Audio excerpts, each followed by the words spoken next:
सुदेश कुमार। बाबा जी प्रणाम। बाबा जी ऋषि अष्टावक्र के पत्नी और बाल बच्चों के बारे में कुछ प्रकाश डालिए। ऋषियों का जीवन कैसा होता है?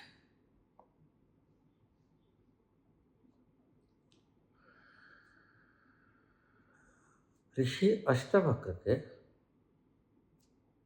महर्षि बदान्य की कन्या सुप्रभा के साथ शादी हुई थी। 3 बच्चे थे, 2 बेटियां, 1 बेटा।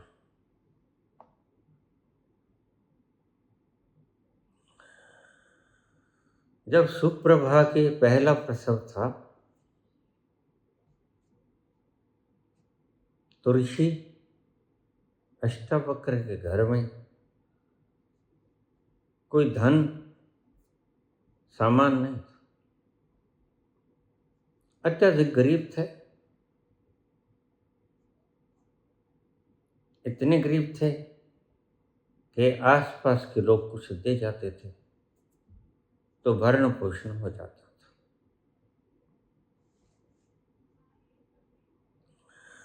ऋषियों का जीवन ऐसा ही होता है।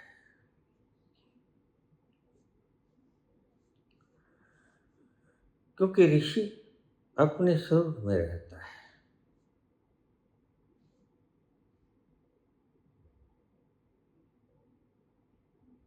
कामकाज कम करता है तो जरूरत के लिए करता है। तो सुप्रभा बोली, हे प्रिय, हमारे घर कोई धन तो है ही नहीं। कल को प्रसव के वक्त स्त्रियों को भी कुछ देना होगा और भी सामान की जरूरत पड़ेगी, फिर हम क्या करेंगे?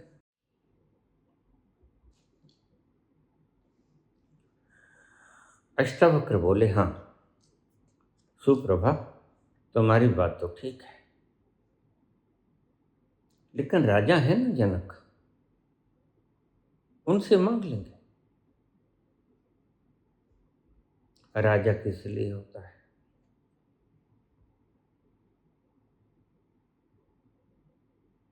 कोई पेंडेमिक आ जाए, कोई जरूरत पड़ जाए तो लोग अपने घरों में इकट्ठा नहीं करते, राजा से मांग लेते हैं। राजा के पास सारा कोष होता है, राजकोष कहते हैं उसे। जैसे जैसे जमाना बढ़ता गया राजा बेईमान होते गए और लोगों ने स्वयं जोड़ना शुरू कर दिया। यहां से चली स्वयं जोड़ने की प्रथा।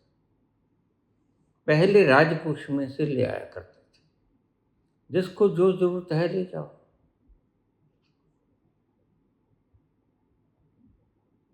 तो अष्टावक्र बोले, प्रिय, तुम क्यों चिंता करते हो? राजा जनक से मांग लेंगे, जो चाहिए होगा। तो अष्टावक्र चले हैं राजा जनक के पास कुछ धन प्राप्ति के लिए। और जनक का राजकोष प्रत्येक नागरिक के लिए सदा खुला रहता था। पुरानी व्यवस्था बताता हूं जो सटीक थी। आज जो व्यवस्था है वो बेईमान है।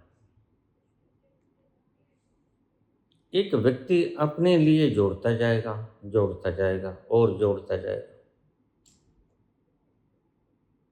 साथ तो जाएगा नहीं। छोड़ तो सब कुछ यहीं जाएगा, फिर कहेगा कि मेरे बच्चों के लिए, फिर वह उसके बच्चों के लिए, ऐसे पीढ़ी दर पीढ़ी। तुम जोड़ते रहते हो। पहले ये व्यवस्था थी, राजकोष के पास सब कुछ होता था। तुम्हें अन्न की जरूरत है, तुम्हें गायों की जरूरत है, दूध की जरूरत है, तो राजा से जाके ले आओ। अक्सर ऋषि लोग राजा से जाकर मांग लेते थे, गाय दे दो बच्चों के दूध के लिए। तो राजा गाय दे देता। तो अष्टावक्र चले हैं राजा जनक से धन मांगने के लिए। वहां पर शास्त्रार्थ हो रहा है, ब्राह्मण बैठे हैं। बस ब्राह्मण वैसे वेद याद कर लिए, उपनिषद याद कर लिए। इन रट्टा मारने वालों को तभी ऋषि ही कहा जाता था। आज भी जो लोग शब्दों का रट्टा मार लेते हैं, वोकैबुलरी बहुत ज़्यादा है, उनको ऋषियों की गणना होती है। बड़े चाव से सुनते हैं लोग, जबकि ऋषि तो वो है जिसने अपने भीतर उस शीतल छैया में विश्राम पा लिया है, जिसका दिमाग सूचनाओं से नहीं भरा, वरन जिसका हृदय प्रेम से भर गया है, करुणा से भर गया है।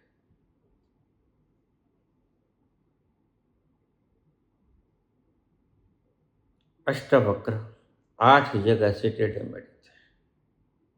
अष्टवक्र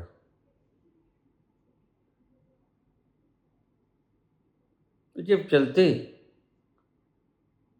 तो कई पोस्चर बदलते हैं, शरीर ही टेढ़ा मेढ़ा था। तो राजा के दरबार में जब गया तो वहां कर बैठे हुए ब्राह्मणों ने ब्रह्म चर्चा शुरू कर रखी थी, यानी परमात्मा का व्याख्यान। अगर ऐसा होता है तो फिर ऐसा कैसे होता है, शब्दों में परमात्मा को, उस विराट को समझाने की चेष्टा ऋषि नहीं किया करता। वो ऋषिगण नहीं थे। राजा जनक खुद भी अज्ञानी था, इसलिए अज्ञानियों की सभा में अक्सर चर्चाएं चलती हैं। अज्ञानियों की सभा में अक्सर कंपटीशन होता है।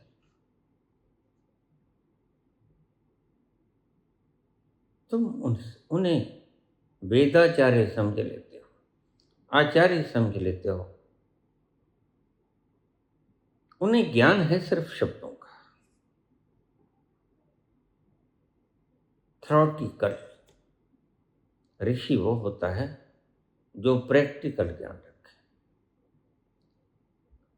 यह कोई कहानी नहीं है, गीता कोई कहानी नहीं, गीता कोई नॉवेल भी नहीं है, उपन्यास भी नहीं। मुझे एक व्यक्ति कहने लगा, बाबा आपकी जीवनी पढ़ी, इंग्लिश की जीवनी बड़ी प्यारी है, बाकमाल, बड़ा मजा आया, एक रात में सारी जीवनी पढ़ दी। मैंने कहा लेकिन कोई बदलाव तो आया ना। बदलाव का है बाबा,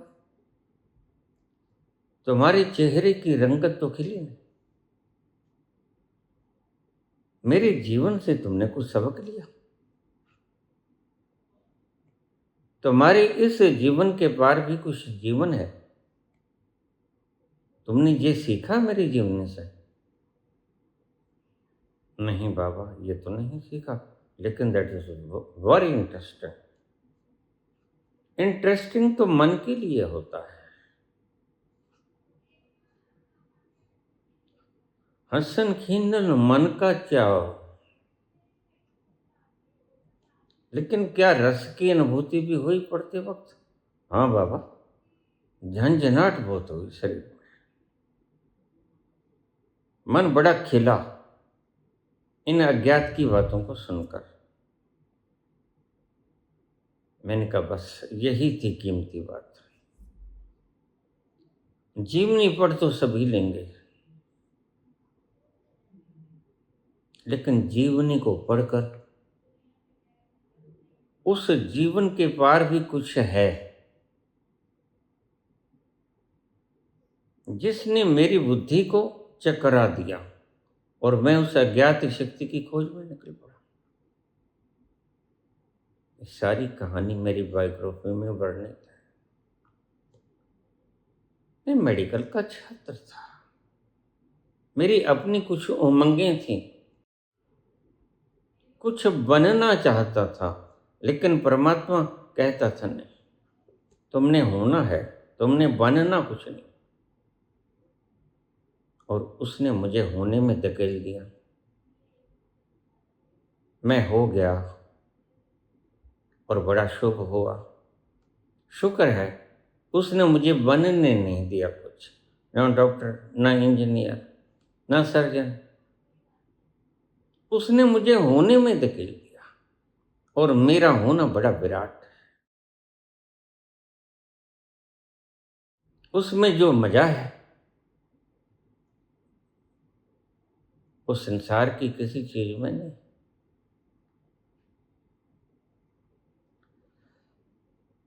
मेरी बायोग्राफी तो पढ़ो, लेकिन बायोग्राफी ऐसे पढ़ो जैसे ये सारी घटनाएं तुम्हारे ऊपर व्यतीत हो रही, जैसे तुम पिक्चर देखते हो, मूवी। तो नायिका के ऊपर या नायक के ऊपर कोई कष्ट आता है तो तुम भी रोते हो, और खलनायक के ऊपर कुछ आता है तो तुम हंसते हो। तुम इसे ऐसे पढ़ो जैसे ये सारी दास्तान तुम्हारे ऊपर गुजर रही है, तो फिर तुम्हारा बदलाव शुरू हो जाएगा। अगर मेरी बायोग्राफी तुम्हारे हृदय के भीतर उतर गई तो फिर एक उपन्यास नहीं रहेगा ये, फिर वास्तव में एक जीवनी हो जाएगी। तुम उपन्यास की तरह भी पढ़ सकते हो और तुम जीवनी की तरह भी पढ़ सकते हो। उपन्यास की तरह पढ़ा तो मनोरंजन होगा, जीवनी की तरह पढ़ा तो परिवर्तन होगा।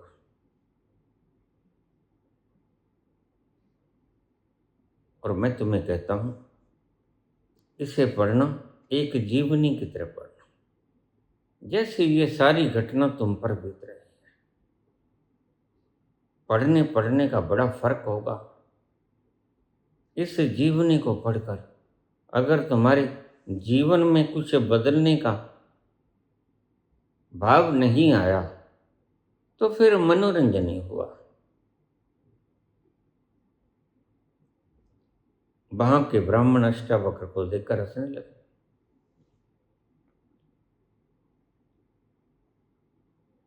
ऊंची गद्दी के ऊपर बैठा जनक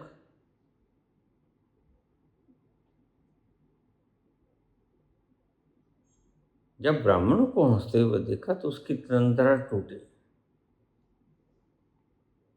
उन ब्राह्मणों को हंसते हुए देखकर अष्टावक्र ठहाका मार के हंसने लगे।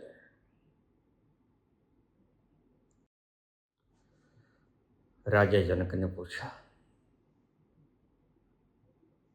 ब्रह्म ऋषि तुम क्यों हंसे? अष्टावक्र बोला, राजन मैं तुम पर हंसा, ये मुझ पर हंसे। ब्राह्मणों की सभा मुझ पर हंसी और मैं तुम पर हंसा। ठहाका मारकर राजन जनक कहने लगे, मुझ पर क्यों हंसे? राजन मैं तुम पर इसलिए हंसा कि यह जो सभा तुमने बुलाई यह ब्राह्मणों की सभा है। हाँ, ब्राह्मणों की सभा है। जनक बोले, राजन तुम गलती खा गए, यह तो चमारों की सभा है। जनक का चेहरा मुरझा गया। कोई ज्यादा उम्र के नहीं थे। अष्टावक्र, चमारों की सभा, ब्रह्म की बातें कर रहे हैं, शास्त्रार्थ कर रहे हैं, परमात्मा का विचार कर रहे हैं, आपसी सूचनाओं का आदान प्रदान कर रहे हैं। अष्टावक्र बोला, इसीलिए तो हंसा कि सूचनाएं आदान प्रदान हो रही, अनुभव नहीं। और ब्राह्मणों की सभा तो होती अगर अनुभव आदान प्रदान होते। तुमने तो ऐसे चमार इकट्ठे कर लिए जो मेरे शरीर का ढांचा देखकर हंसे। तो चमड़े की परख करने वाला तो चमार ही होता है ना राजन। ब्रह्म की परख करने वाला ब्राह्मण होता है। तो राजन, इन्होंने तो चमड़े की परख की, मैं कैसे 8 जगह से टेढ़ा मेढ़ा होकर चलता हूं, तो फिर चमार ही हुआ ना। ब्राह्मण होते तो अनुभव का आदान प्रदान करते, चमार हैं तो शास्त्रों के शब्दों का आदान प्रदान कर रहे हैं। और इनमें से कोई भी जीते, बड़ा चमार जीतेगा, छोटा चमार हारेगा।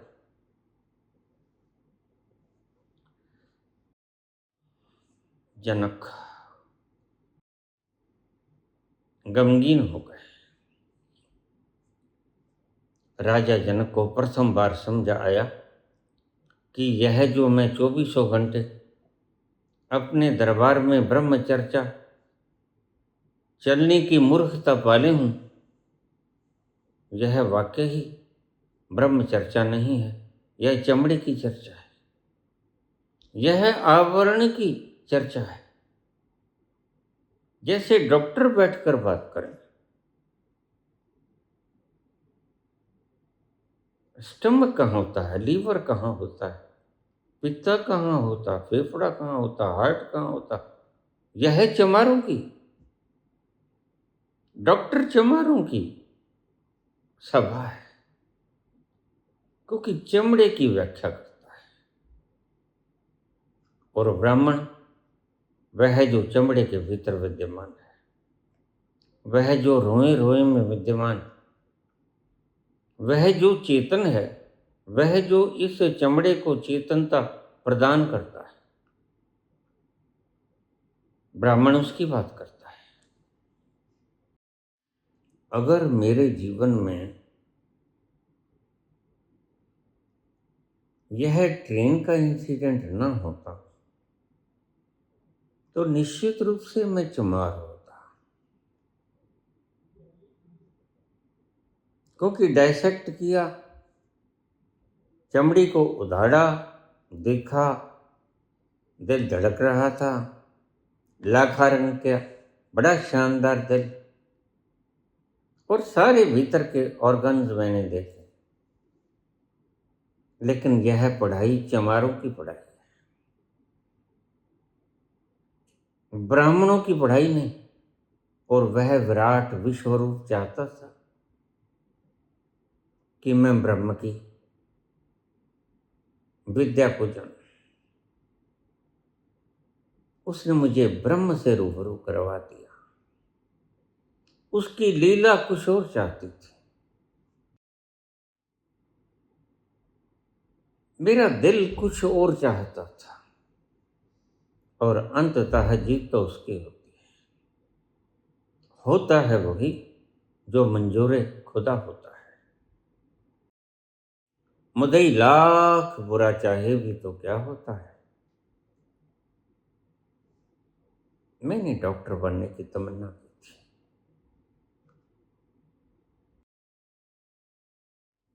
मैं बन गया विराट। पता चला कि तुम जो बनने जा रहे थे वो संकीर्ण बनने जा रहे थे,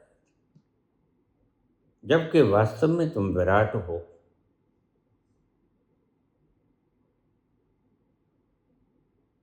तो अष्टवक्र की ये बात सुन के कि चमारों की सभा इकट्ठी की, उसने तर्क दिया, ये चमड़े के परख हैं। चमड़ा कैसे 8 जगह से टेढ़ा मेढ़ा पोस्चर बदल कर चलता है, उस पर हंसे। बातें ब्रह्म की कर रहे हैं, तो फिर आचार्यों को मैं ब्राह्मण कैसे कहता हूं? दूर दराज तक ये अपने वोकेबुलरी को फैला देंगे। दक्षता है।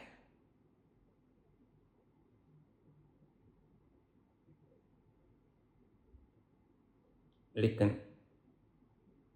तुम कितना ही इकट्ठा कर लो,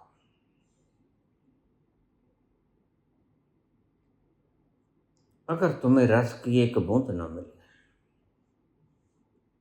तो तुम तड़पते ही रहोगे।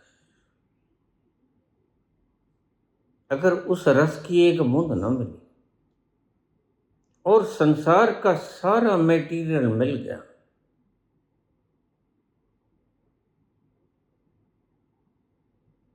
तो तुमने कुछ नहीं पाया। तुम खाली झोली लेकर यहां से विदा हो जाओगे।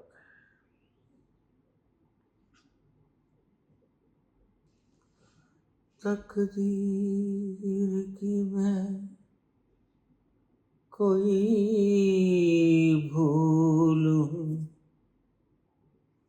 तकदीर की मैं कोई भूल हूं, डाली से बिछड़ा हुआ फूल हूं, तकदीर की मैं कोई भूल हूं, डाली से बिछड़ा हुआ फूल हूं, साथ तेरा नहीं, साथ तेरा नहीं, संग दुनिया चले भी तो क्या है, एक तू ना मिला।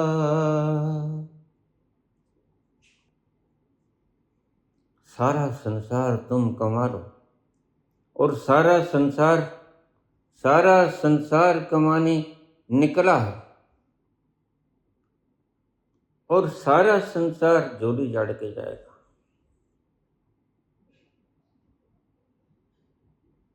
संत अकेला, जिसने रस का प्याला पी लिया, वही झोली भर के जाएगा। तो अष्टवक्र ठीक कहते, राजन तूने चमारों की सभा बुला रखी है ब्राह्मणों के भ्रम में। तुझे भ्रम है कि यह ब्राह्मण है। चमड़े की परख रखने वाला ब्राह्मण कैसे हो सकता है? ब्राह्मणत्व का अनुभव तो इनमें लेश भी नहीं। बात तो चमड़े की करता है, और शब्दों की बात चमड़े की ही होती है। ये तुम्हारी सारी किताबें चमड़ों का ही वर्णन करते हैं, शब्द भी चमड़ों का वर्णन करते हैं। शब्द ब्रह्म की चर्चा नहीं कर सकते। शब्द ब्रह्म की चर्चा करने में असमर्थ है। शब्द चमार है, शब्द चमड़ों की व्याख्या कर सकते हैं। यहां लंग्स है, यहां हार्ट धड़कता है, या ओरिकल है, वेंट्रिकल है, ये ब्लड है, हीमोग्लोबिन है, ये ऑक्सीजन है, ये कार्बन डाइऑक्साइड। यह स्मॉल इंटेस्टाइन है, लार्ज इंटेस्टाइन, यह है पेंक्रियाज है। बस यह सारा चमड़ा है, ये चमारों की भाषा है। इनके भीतर बैठा वह शीतल आनंद प्रदाता, आनंद की महक को बिखेरता हुआ ब्रह्म किसने जाना? तो अष्टावक्र सही कहता है। जनक उठे, कोई चीज भीतर लड़ गई। सत्य के भीतर इतनी जान होती है कि वह पत्थर को भी जीवंत कर दे। और तुम्हारे सामने देखो, सत्य बोल रहा है, इस जड़ के भीतर बोल रहा है,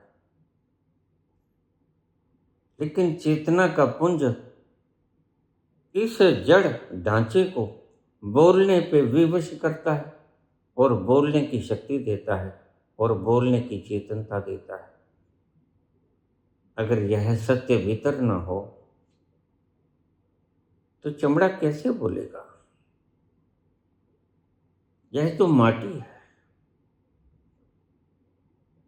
और माटी ने माटी में मिल जाना है। पानी पानी में मिल जाएगा, आकाश आकाश में मिल जाएगा, अग्नि अग्नि में और वायु वायु में। कौन निकल गया इसके भीतर से और कौन था इसके भीतर जब यह बोल रहा था? बस उसे ही ब्रह्म कहते हैं।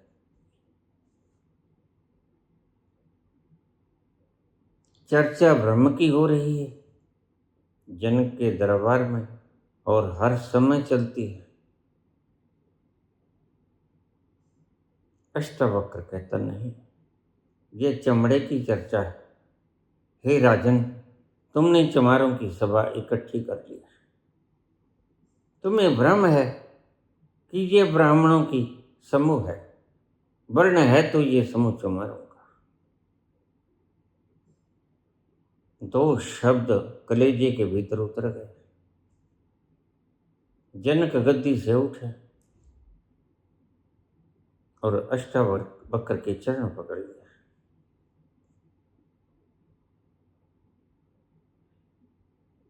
हे ब्रह्म पुरुष,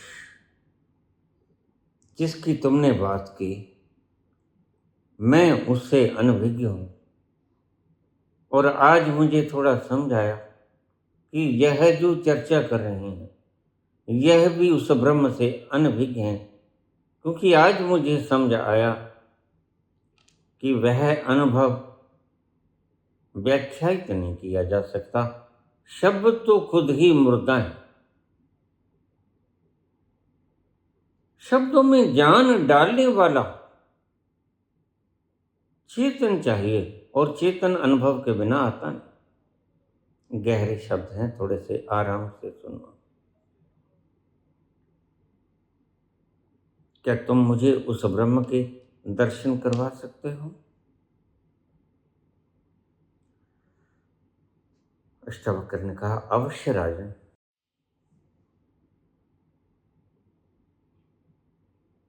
तुम इस जन्म में मुझे दर्शन करवा दोगे? अष्टावक्र बोले, जन्म? बस घोड़े की एक पादुका से दूसरी पादुका तक पहुंचने के लिए जितना वक्त चाहिए राजन, इतने वक्त में मैं तुम्हें ब्रह्म दर्शन करवा दूं।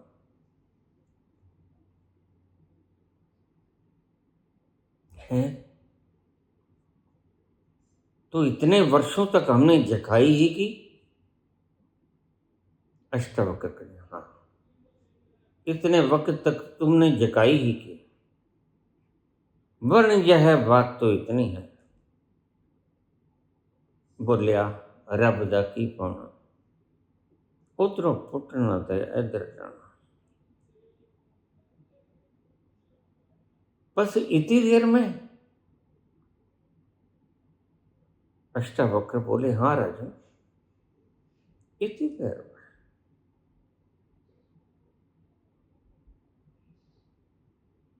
यहां सूत्र आता है अष्टावक्र का,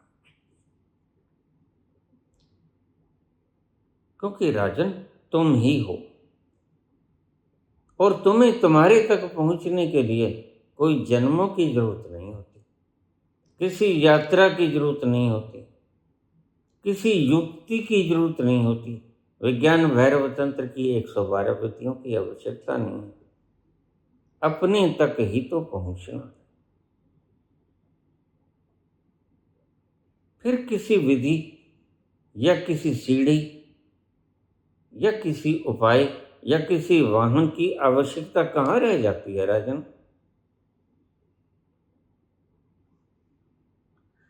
प्रथम बार जनक ने ठंडी आह भरी,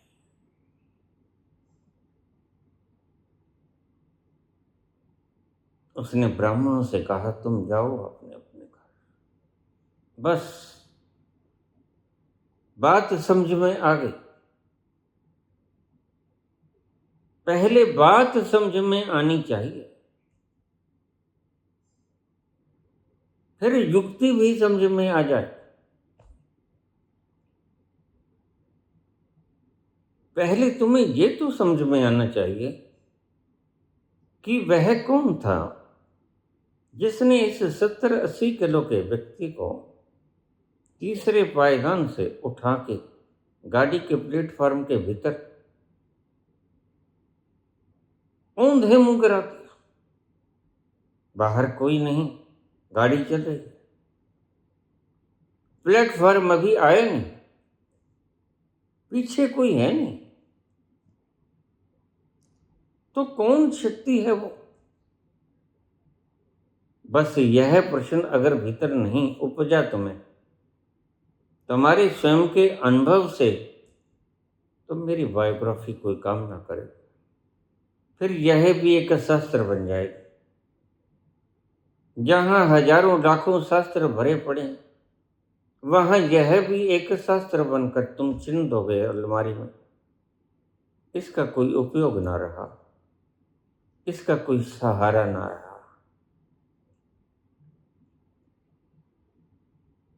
काश तुम्हें बायोग्राफी पढ़कर भीतर से ये बात उठ जाती कि क्या ऐसा होता है।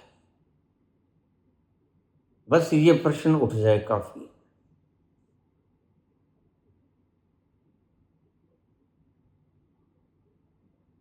बाबा कहते हैं,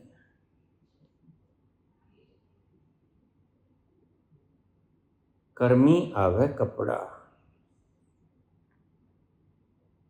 वैसे तो जर्रा जर्रा उसकी रहमत है, तुम तो एक जर्रा बना भी नहीं सकते, बातें बड़ी ऊंची ऊंची करते हो, उपदेश बड़े ऊंचे ऊंचे करते हो, हजारों किताबें और दसियों हजार तुम वीडियोस जारी कर देते हो और करोड़ों करोड़ों बार लोग तुम्हें सुनते हैं, लेकिन बावजूद इसके किसी के हृदय में वह प्रेम उतरा नहीं। उतरा तो जखाई थी कोरी। तुमने अब तक कोरी जखाई की, फिर हिंदुस्तान में कर लो या बाहर के किसी मुल्क में कर लो, कोई फर्क नहीं पड़ता। प्रत्येक व्यक्ति रस की तलाश में है। चाहिए रस, तुम डाल देते हो उनकी खोपड़ी में शब्द।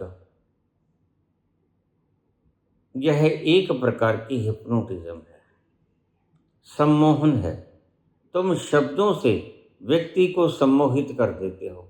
ठीक है, तुम पार हो गए भवसागर के, लेकिन इतना सस्ता ये है नहीं। तुम्हारे शब्दों से दिशा तो मिल सकती है, अनुभव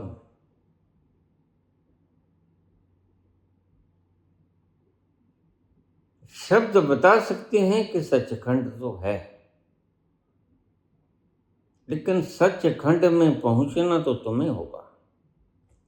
शब्द बताएंगे कि स्वर्ग किसी शांति कहीं है, लेकिन मरना तो तुम्हें ही होगा। बिना मरे स्वर्ग पाया कहाँ जाता है। और फिर ये संत शब्दों से खिलवाड़ करते। बात थी कि मरे बिना सचखंड नहीं पाया जा सकता, इन्होंने बात को उल्टा कर दिया। ये कहते जब तुम मरोगे तब हम तुम्हारी अंगुली पकड़ के सचखंड ले जाएंगे। बात बिगाड़ ली इन्होंने, शब्दों का अर्थ का अनर्थ कर दिया। ऋषियों ने कहा था मिल तो जाएगा, मोया बाजना मोया बाजना मिलदा सजन वे, उस मालिक दा प्यार मोया बाजना मिलदा सजन वे। मरने के बिना वह मिलता नहीं। जैसे तुम अभी हो, अपने आप को तुमने अपना होना समझ रखा है, उसे मरना होगा। तुम स्वयं को अब क्या समझे हो? शरीर। अष्टावक्र कहते तुम शरीर नहीं। तुम्हारी भावनाओं को कोई चोट पहुंचा देता, तुम 500 करोड़ रुपए का हर्जाना डाल देते हो। क्या तुम भावनाएं हो? यही अष्टावक्र कहते हैं भावनाएं तुम नहीं। और तुम्हारे शरीर की कीमत भी 5 रुपए 6 आने हैं। करोड़ों का मुआवजा, भावनाएं आहत हो गई। क्या तुम विचार हो? नहीं, यह तो बुद्धि की पैदाइश। विचार भी तो तुम नहीं, ना भावना हो, ना ये सारा ढांचा हो, फिर तुम कौन हो? जिसके कारण से यह सारा ढांचा गतिमान है, वह तुम।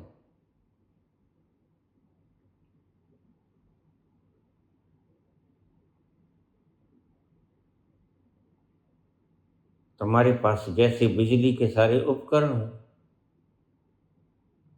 रोशनी देने वाला बल्ब हो, हैलोजन पंप्स हो, पानी को ऊपर ले जाने वाला पंप हो, हीटर हो गर्माइश देने वाला, ठंडक देने वाला एयर कंडीशन हो, लेकिन अगर बिजली ना हो तो, विद्युत ना हो तो, पावर ना हो तो सब ढांचा बेकार है। वो चाहे बल्ब है, चाहे ट्यूब है, चाहे एसी है, चाहे हीटर है, सब बेकार है।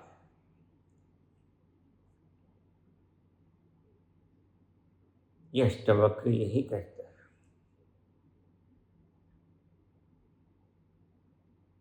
तुम जो हो वो अपने आप को जो समझ रहे हो, अब उससे मरना होगा, उसको भूलना होगा।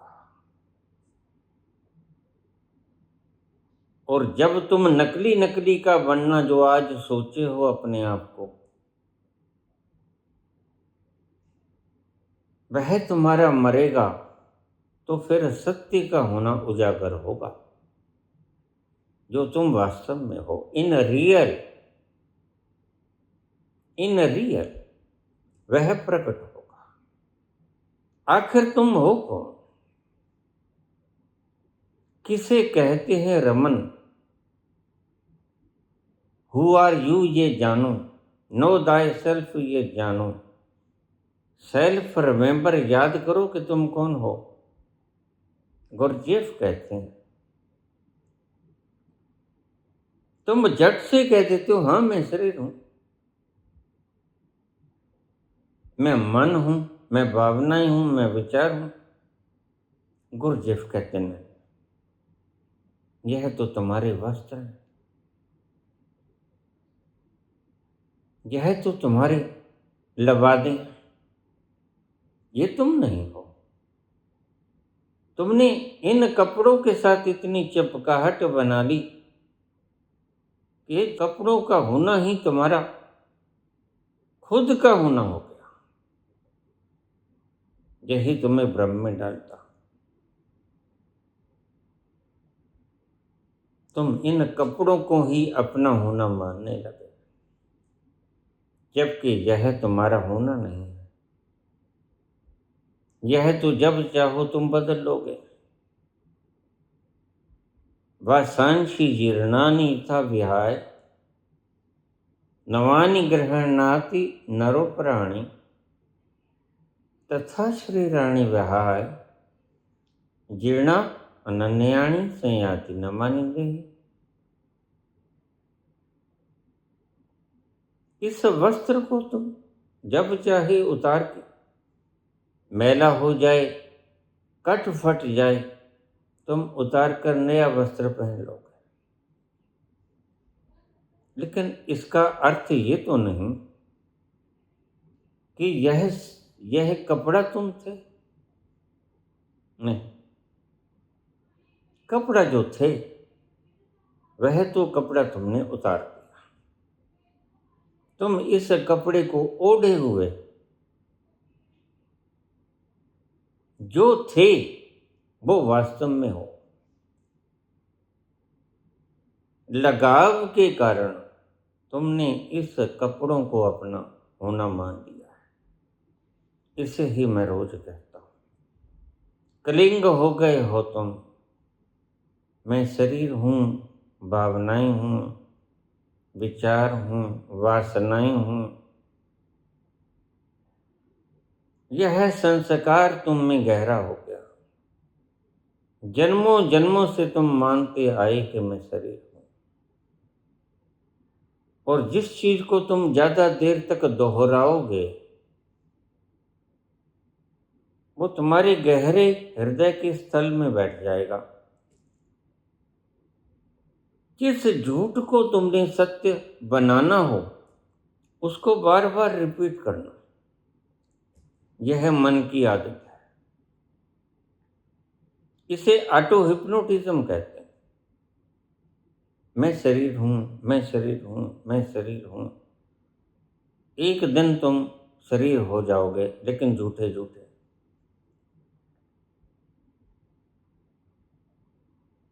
बीके के अंदर इसी झूठ का इस्तेमाल होता है।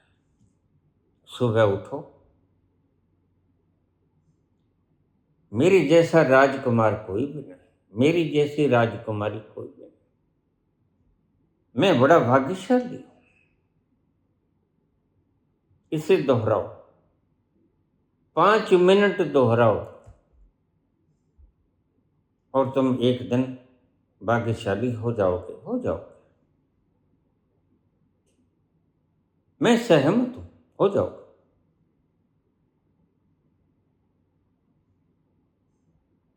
लेकिन शाब्दिक रूप से, सच में नहीं। क्योंकि यह शब्द तुमने इतना गहरा सोच सोच के इतना गहरा दबा दिया, फंसा दिया कि तुम्हारा रुआ रुआ इस शब्द से भर गया कि मैं बड़ा भाग्यशाली। क्या इस दोहराने के बाद भी तुम्हारी व्यथा मिट जाती है? तुम्हें दर्द होना बंद हो जाता है? रोज की चिंता तुम्हें सताना बंद कर देती है?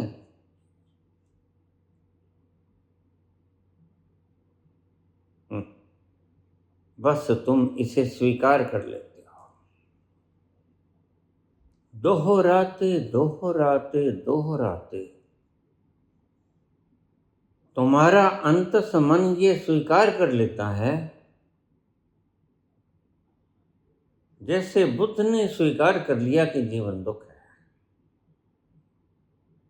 वैसे ही तुम्हारा मन इसे स्वीकार कर लेता है कि मुझसे ज़्यादा भाग्यशाली कोई नहीं। लेकिन ध्यान रखना, स्वीकृति होना एग्जिस्टेंस होना नहीं है।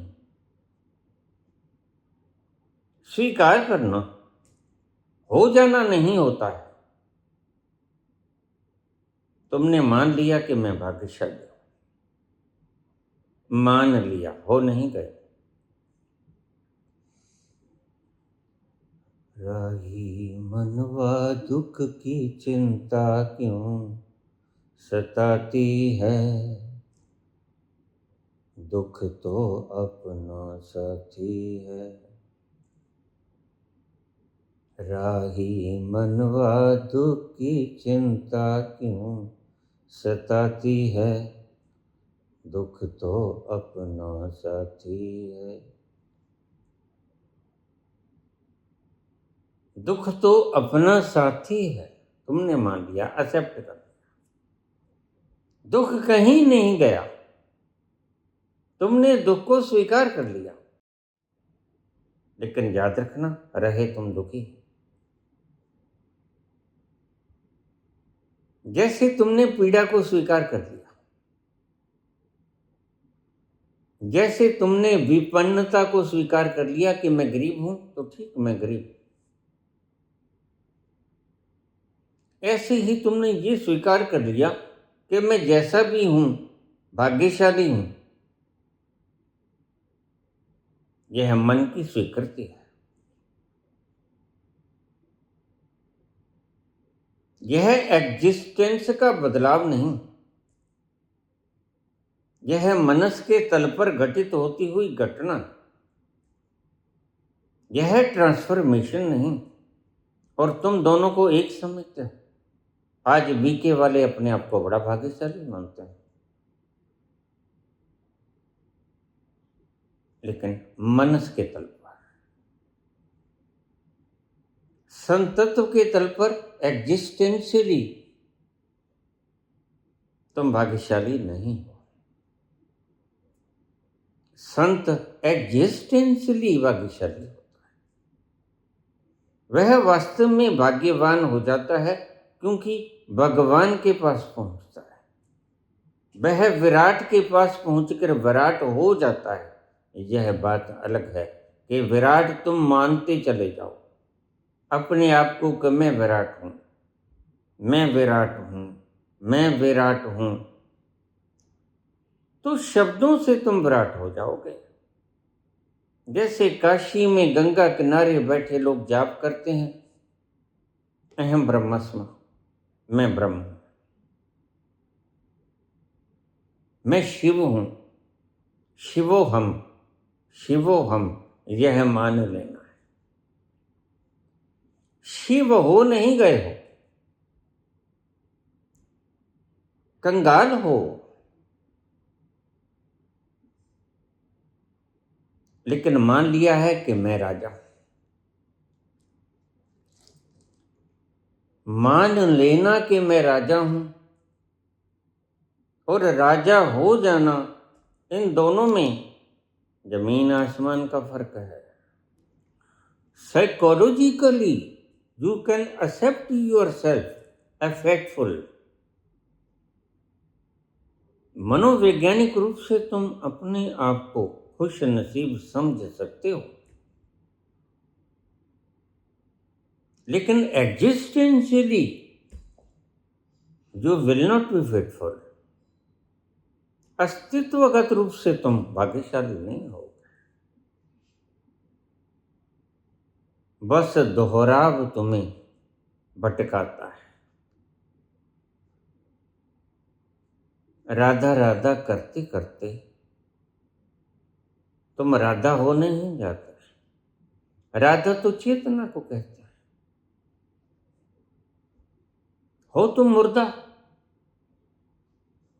तो राधा राधा दोहराने से तुम्हारी चेतना की प्रगति नहीं होगी। राधा राधा कहने से तुम्हारी चेतना का तल तो वही रहेगा, लेकिन राधा हो जाने से तुम्हारी चेतना का तल परिपूर्ण हो जाए। सिखाने वालों ने तो यही सिखाया था कि तुम चेतना हो जाओ, परिपूर्ण 100% प्रस्फुरस चेतना हो जाओ। लेकिन तुमने राधा का जाप करना शुरू कर दिया और ऐसे ही तुम्हें मार्गदर्शक मिल गए। तुम परिपूर्ण चेतना नहीं हुए, क्योंकि जिस दिन तुम परिपूर्ण चेतना हो जाओगे, तुम्हारे चेहरे की नुहार बता देगा, तुम्हारे बोलने का ढंग बता देगा, तुम्हारे जीने के लक्षण बता देंगे, तुम्हारी वासनाएं खत्म हो जाएंगी। फिर कोई बीके बाहर आकर नहीं कहेगी कि मेरा शोषण हुआ।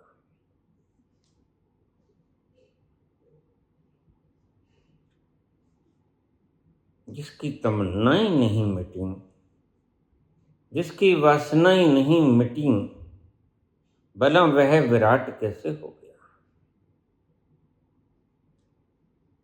जब कोई व्यक्ति विराट हो जाता है, इस शब्द को ध्यान से समझिए, जब कोई व्यक्ति समष्टि में विलीन हो जाता है, जब कोई तुच्छ विराट हो जाता है, तो उसकी तुच्छता की सारी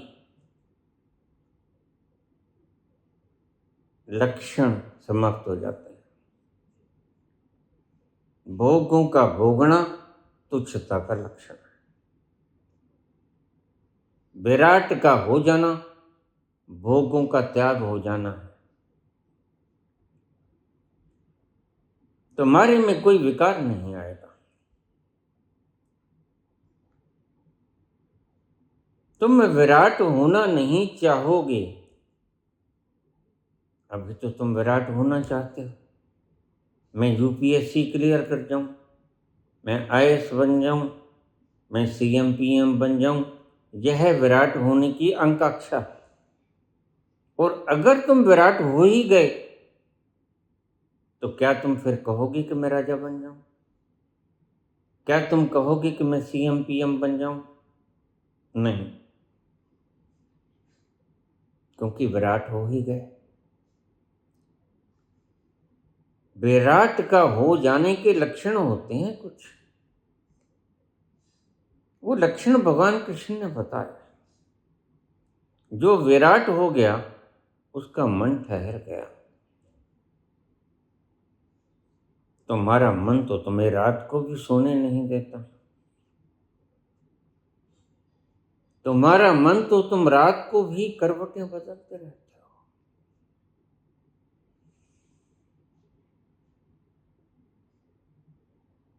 याद में तेरी जाग जाग के हम रात भर करवटें बदलते, हर घड़ी दिल में तेरी उल्फत के धीमे धीमे चिराग जलते। जब से तूने निगाह फेरी है, दिल है सुना तो रात अंधेरी है। जब से तूने निगाह फेरी है, दिन है सुना तो रात अंधेरी है। चांद भी अब नजर नहीं आता, अब सितारे भी कम निकलते। याद में तेरी जाग जाग के हम रात रात भर करवट बदलते। जब तुम विराट हो ही गए तो भला दोहराने की आवश्यकता क्या है? जब कोई राजा हो जाता है तो दोहराव छूट जाता है। राजा की गद्दी पर आसीन राजा क्या कभी कहता है, हाथ में माला पकड़े, मैं राजा हूं, मैं राजा हूं, मैं राजा हूं? कहता है कोई? क्यों नहीं कहता? क्योंकि वो राजा हो गया। इसलिए दोहराव छूट जाएगा जब तुम सच में राजा हो जाओगे। यही मैं कहता हूं, सत्य में तुम जो हो वो हो जाओ। और कैसे होगे? जो असत्य में तुम अब अपने आप को मान लिए हो उसको मरना होगा। जो ब्लैक बोर्ड पे अभी लिखा हुआ है वह डस्टर से मिटाना होगा। नई इबारत लिखनी होगी और नई इबारत में पुरानी इबारतों को ढाना होगा। नई इमारत को खड़ी करने में पुरानी इमारत के ढांचे गिराने होंगे। अभी तुमने जो स्वयं को कुछ माना वो तुम्हारा मानना गिरेगा, सत्य प्रकट होगा। और सत्य प्रकट होने के लक्षण हैं क्या हैं? जैसे राजा राजा बनकर दोहराना बंद कर देता है, मैं राजा हूं, मैं राजा हूं, मैं राजा हूं। क्या कभी राजा कहता है? उसे पता ही है कि मैं राजा हूं। ना तो वो दोहराता है कि मैं राजा हूं, ना वह दूसरों को समझाता है कि मैं राजा हूं, क्योंकि वह राजा हो गया है। ये आचार्य लोग लोगों को समझा रहे हैं कि मैं राजा हूं। तुम मेरी बात सुनते क्यों नहीं? तो यहाँ वाले नहीं सुनते तो विदेशों में जाके सुना देंगे। इसलिए झूठ का प्रचार करना पड़ता है, इसलिए झूठ का प्रसार करना पड़ता है। सत्य का प्रसार नहीं करना होता। सत्य अपने आप में प्रसारित है ही, उसको ऑथेंटिसिटी की आवश्यकता नहीं होती। सत्य को प्रसार की आवश्यकता नहीं होती। सत्य का प्रमाण ही उसका प्रसार है। जो सत्य में राजा है वह आपको दोहराते हुए नहीं मिलेगा कि मैं राजा हूं। और अगर अभी कोई व्यक्ति दोहरा रहा है तो समझ लेना यह अभी राजा हुआ नहीं। जो दूसरों को विश्वास दिलाने की चेष्टा करता है कि मानो मैं राजा हूं, मैं भाग्यशाली हूं, दोहराओ, इसका मतलब वह भाग्यशाली हुआ नहीं। जिस दिन तुम सच में फिटफुल हो गए, भाग्यशाली हो गए, उस दिन दोहराव बंद हो जाएगा। यही कबीर कहते हैं, वह अवस्था कैसी होगी, भलो भयो हरि बिसरो सर से टली बलाय। यह तुम्हारा जाप बंद हो जाएगा। यह जो हरि हरि कर रहे थे यह बिसर जाएगा, माला गिर जाएगी हाथ से। और कबीर कहते हैं वह वेला बड़ी शुभ वेला होगी। सर से टली बला, यह जाप भी तो एक बला थी, यह बोझा था। भलो भयो हरि बिसरो सर से टली बला। क्योंकि जब तुम हो ही तो दोहराना क्यों? वाह, वाई यू आर रेपिटेटेड। रेपिटेशन की आवश्यकता क्या है? जब तुम हो ही मैं भाग्यशाली हूँ, मैं भाग्यशाली हूँ, ये बिल्कुल ऐसा है काशी के गंगा तीर पर माला लेकर शिवो हम का जाप करना। जिस दिन तुम शिव स्वरूप हो ही गए, उस दिन हाथ से माला गिर जाएगी और तुम पाओगे कि मैं शिव ही हूँ। जिस दिन तुम भाग्यशाली हो गए, उस दिन दोहराव बंद हो जाएगा। यह लक्षण, जब तक दोहराव चलता है समझो तुम भाग्यशाली नहीं हुए। जिस दिन भाग्यशाली वस्तुतः हो गए, उस दिन दोहराव मिट जाएगा, माला गिर जाएगी। जैसे थे तैसे भये, कहते मैं भाग्यशाली था ही। यही अष्टावक्र कहते हैं जनक। जैसे थे तैसे भये, जो था मैं वह हो गया, भूल गया था खुद को। अब कुछ कहा न जाए, अब कहूं तो क्या कहूं, किससे कहूं। लेकिन तुम तो प्रचार करने विदेशों में निकल जाते हो, दूसरों को सम्मोहित करने की आदत हो गई है तुम्हें। तुम लोगों को बताना चाहते हो कि मैं भगवान हूं, मैं भाग्यशाली हो गया हूं। क्या जरूरत है? क्या अभी सूरज ने कहा कि मैं सूरज हूं? क्या कभी चांद ने कहा कि मैं चांद हूं?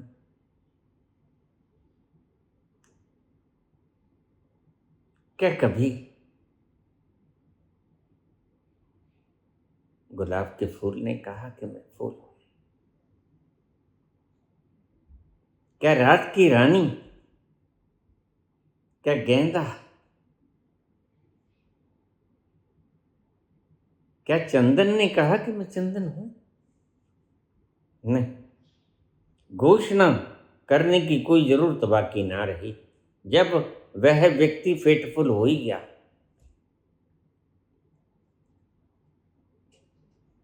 और अब एक बड़ा फर्क समझ लो, तुम दोहराते हो कि मैं दुनिया का सबसे भाग्यशाली व्यक्ति हूं। यह मानसिक तल पर होगा, साइकोलॉजिकल।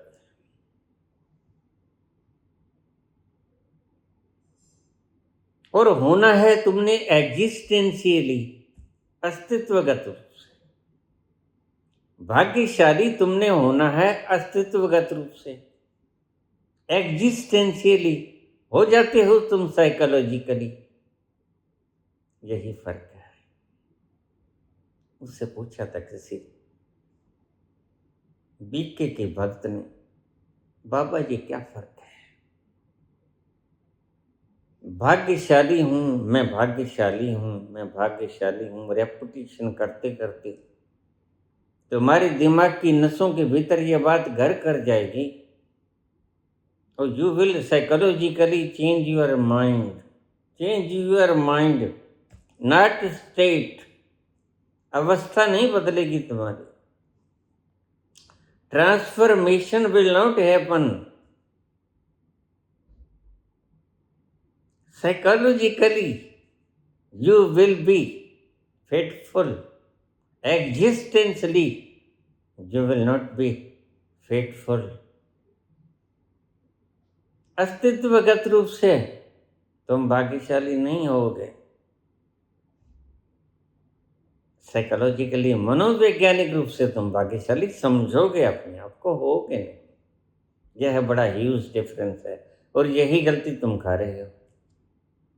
इन ठगियों के कारण पैसा इकट्ठा करने का,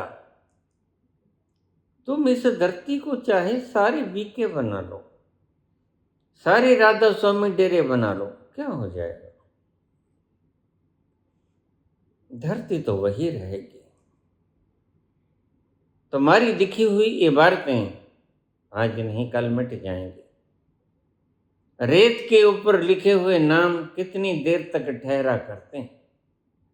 आंधियां आएंगी, तूफान आएंगे और उड़ा के ले जाएंगे उन नामों को। सदा के लिए नहीं होते। ऐसे ही तुम सब मुल्कों में अपनी ब्रांचेस खोल रहे हो, खोल लो। कितने धर्म आए, कितने चले गए,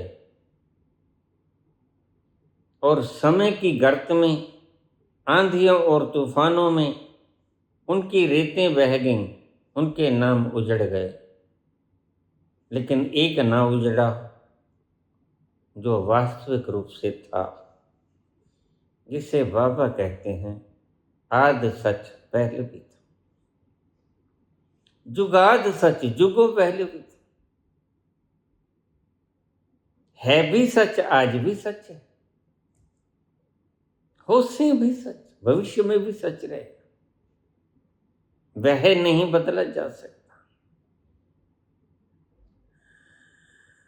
तुम्हारे महल चुबारे यहीं रह जाएंगे सारे, तुम्हारे महल चुबारे यहीं रह जाएंगे सारे, तुम्हारे महल चुबारे यहीं रह जाएंगे सारे, अकड़ किस बात की प्यारे, अकड़ किस बात की प्यारे, ये सर फिर भी झुकाना है, सजन रे झूठ मत बोलो, खुदा के पास जाना। ये झूठ मत बोलो कि मैं भाग्यशाली हूँ, ये झूठ है। मुझसे बड़ा भाग्यशाली कोई भी नहीं, तुम अभागी ही रहोगे। दोहरा लेने से कोई भाग्यशाली नहीं होता।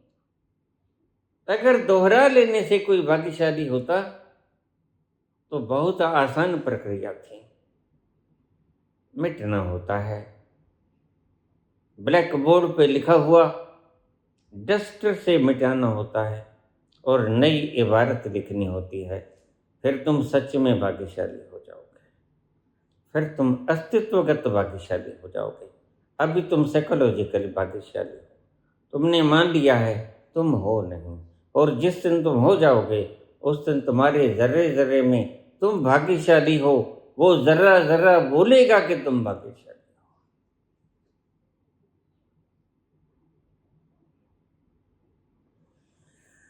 धन्यवाद। आज के प्रवचन का सार,